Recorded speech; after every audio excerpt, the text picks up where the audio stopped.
Get in on the action and make your bet with Sports Interaction. Summer is heating up with baseball. Can the Jays make a run at the division? Oh, no. Yeah. Hey, but you can bet before the game, whichever way you think. Live and in play in all your favorite teams and hot dog contests. Woo! Woo! SportsInteraction.com/STPN or download the app to get started. It's 18 plus. And what do you have to do, Steve? Please play responsibly. The Alex Debrincat saga, and it is a saga now, continues in Ottawa. Now, one person who clearly isn't very happy with the Debrincat camp is Bruce Garriock of the Ottawa Sun, who has tweeted regularly about how Debrincat's stance and his people and his idea of how much he's worth is holding up this deal. Here's the interesting part. Debrincat's agent has responded directly to these reports. Oh, so I'm going to give you part of. So we know that Garriock has tweeted some stuff alluding to this. Also from his column, I'm going to read you out some stuff. He says speaking on the highly popular Ray and Dregs podcast Monday, TSN insider Darren Dreger told co-host and former NHLer Ray Ferraro that Debrincat's camp is demanding an 8-year, $70.2 million deal. Which puts him in line with basically Timo Meier.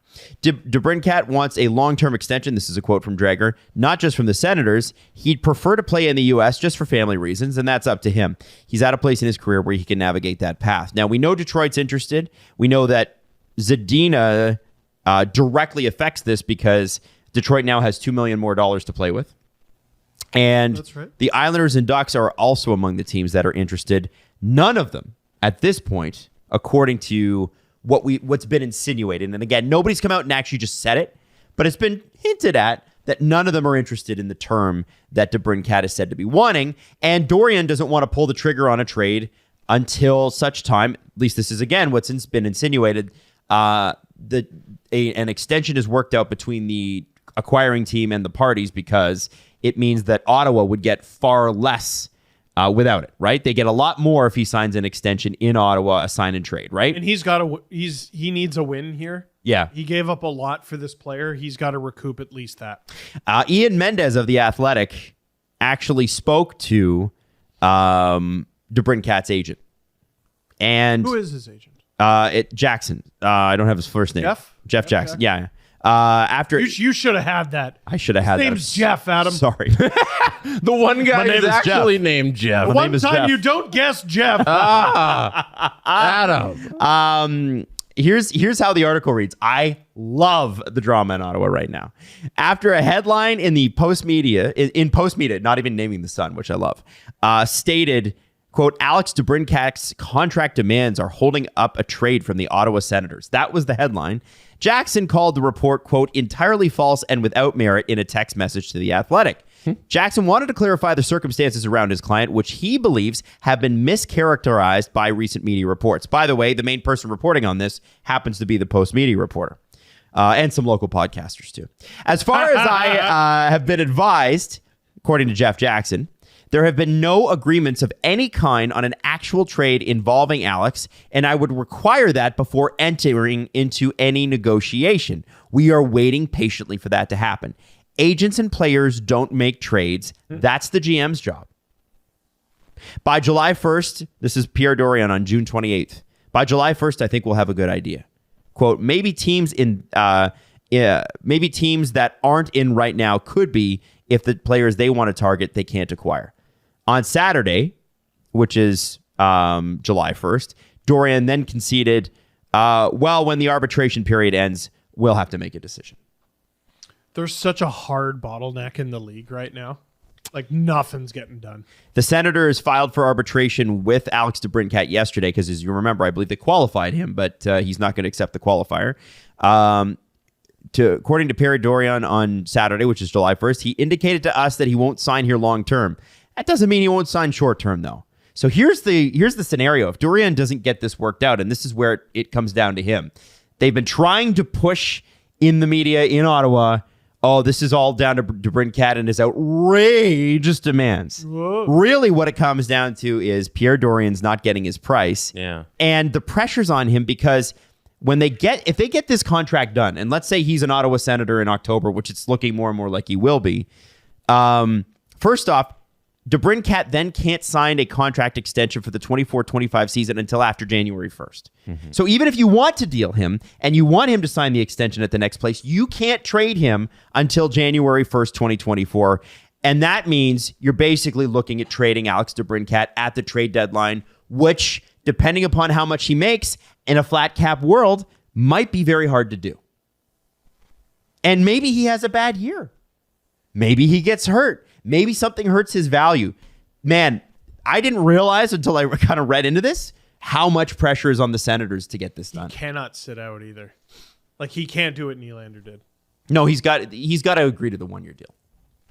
But I think Dorian's the guy under the pressure here. Because you're right, he did give up a lot, but also that I forgot about that stipulation. When you sign the guy as an RFA, he can't sign the extension until the first day of the next year. Yeah, it's when you sign it through arbitration, right? Right, which is bizarre, but I don't know why it matters, but it matters, apparently. Something similar happened to Kotkaniemi. It wasn't through arbitration, but he wasn't able to sign an extension with Carolina until January. Yeah, I do remember that. Yeah. I think, it's... There's a lot of intrigue to go around here, man. Ooh. Now, I don't know how this ends. Debrincat is a 2-time 40-goal scorer already. He's down in the 20s this year with Ottawa. 28. Not bad. I'm not taking away from him. Also, Ottawa didn't score as much as they wanted to. Josh Norris was out, et cetera, et cetera, et cetera. Forget the trade, because we can blue sky trades all day. We have no idea. We could also thread trades all day. We could thread trades all day. You're right. That's a good point. Guys, what do you think your number would be if you're the acquiring team on Alex Debrincat? He wants Timo Meier money. They are two completely different players. Meier's a little more physical, does score a lot, but Debrincat is, to me, like pure goal scorer.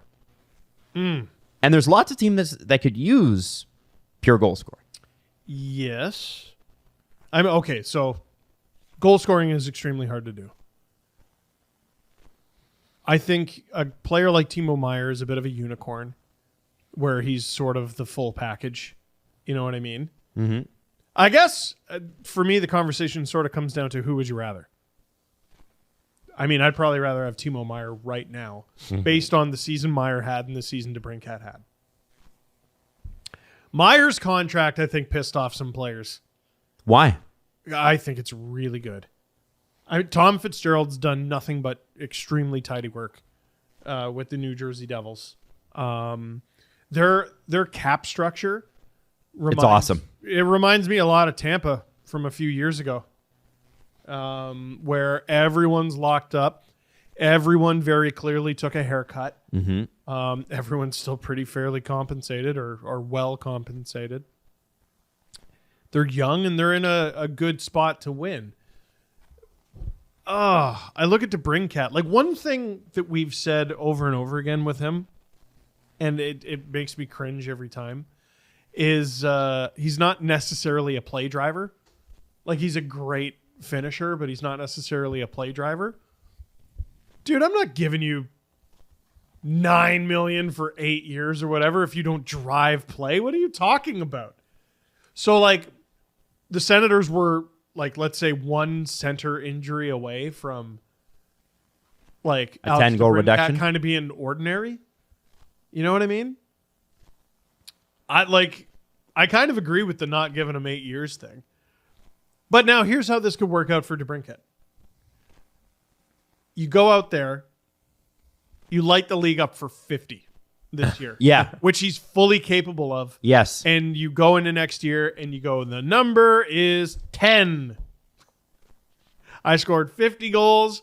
I'm a free agent. 10. Ottawa would never let $80 million that happen, contract. though. Right? Ottawa would never let it reach that point. Where you would recoup zero assets for this player that you traded the 7th overall pick in 2022 plus the 39th overall. It's also worth mentioning he's younger than Meier. Like, I want to say by 4 years? Yeah, Debrincat's 25. Man, I really like that player. It's so much money. I guess the Sens don't really need to worry about the cap, but he doesn't want to stay there. No, he's not saying he wants to play for a U.S. team. Like, I think that's a foregone conclusion. And there's got to be a team out there who's willing to do it. You know, a team not in contention right now. Like, I think if Anaheim didn't make a couple of those signings, they'd be ripe to do something like I wonder that. if Ottawa drops the whole, well, he's got to have an 8-year extension worked out too.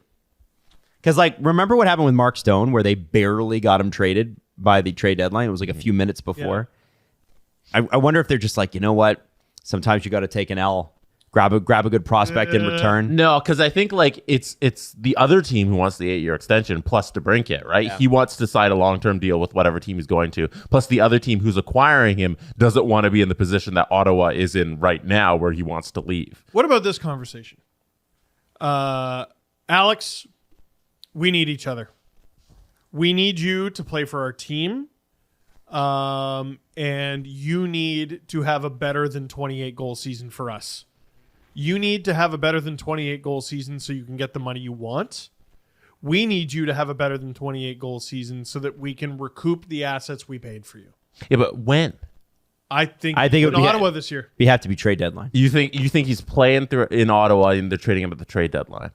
There's so much less assets you can get as opposed to the offseason. Okay, important question. Is he a RFA or UFA? He's RFA right RFA. now, UFA at the end of it. UFA at the end of next year. Yeah. Oh! Yeah. The Ottawa can't sit here and let this thing play out. There's too much trouble. All the scenarios Adam just played out where, hey, what if he doesn't play well? What if he gets injured? What if the center that drives the play isn't playing? What if he has a bad year? Like, also, I don't think there's a comparable trade out there for what Ottawa gave up for him. So Ottawa gave up pure futures, if I'm not mistaken. a first, a second, and a third. And the first was in the top 10 last It was year. the Seventh. It was the 7th overall pick plus the 39th overall pick.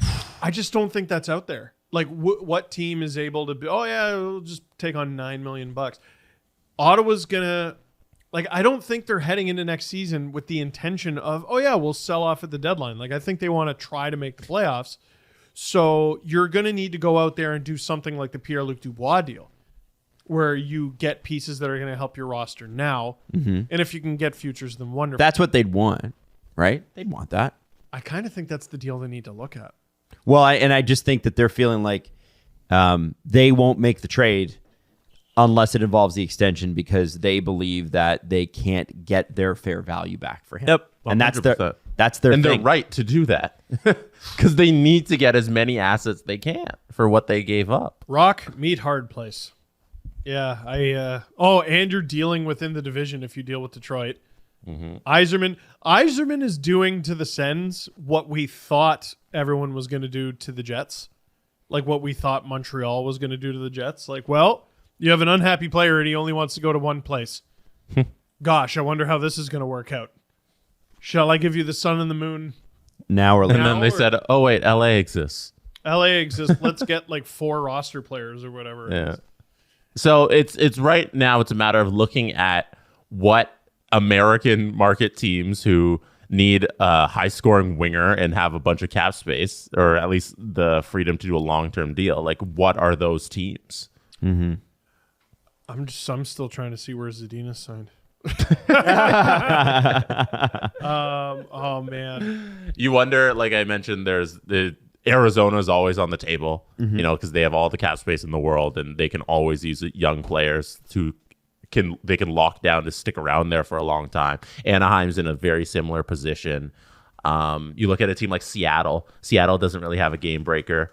They could always That's use, but true. they more so need a center, I would say, than as opposed to high scoring winger. that's true. Arizona's so interesting because they still have a preposterous amount of picks. Mm-hmm. Like they could give up a lot. And it's just okay because Yeah. they wouldn't miss it. They could give up here. I'm gonna look at their picks. I had their page open. Yeah.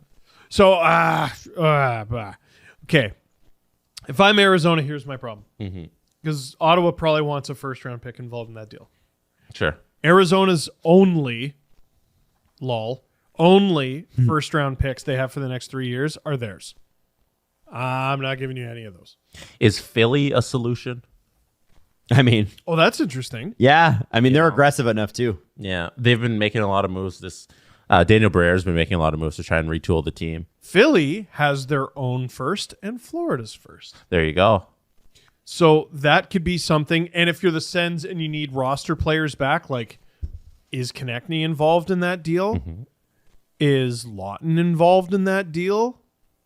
Konechny, for me, it's like, I mean, that would be the guy. If I'm the Senators, that's the guy I want. Wow, And they really don't have any forwards. who, the Flyers? Yeah. Philly's an interesting name, then. Maybe Zadina ends up there, by the way. So Yeah. Couturier and Atkinson are on injured reserve. I don't know. I think Atkinson might be back. I'm not sure about Couturier. I'm not sure if he ever plays again. Well, after that, it's Konechny, Joel Farabee, Scott Lawton, Garnet Hathaway, who they just got, Nicola Delorier, Owen Tippett, Ryan Paling, Wade Allison. I don't know who that is. Tanner Lazinski. I don't know who that is. Noah Cates, who actually got some Selke votes this year as a 24-year-old, and Morgan Frost. Cates and Frost are both RFAs, and I know Cates has filed for arbitration. I don't know about Frost. Okay. Dude, they don't have forwards. There's moves out there, but I don't think this is going to be a comfortable summer for any involved.